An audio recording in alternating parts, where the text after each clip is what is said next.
Nagluluksa ngayon ang Police Regional Officer Team sa pagpanaw ni Patrolman Junken Tuason, miyembro ng 1301st Maneuver Company ng Regional Mobile Force Battalion 13 na binawian ng buhay nitong August 10 matapos makuryente habang nagsisilbi ng search warrant sa Barobos, Surigao del Sur.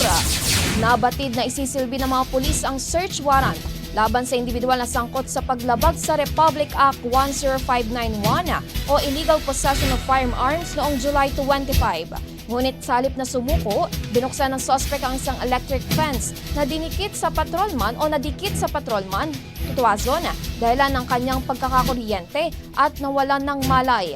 Agad siyang naisugot sa paggamutan at kalaunan ay inilipat sa isang ospital sa Butuan City. Naaresto ang suspect at kinasuhan pa ng karagdagang kaso kaugnay sa insidente.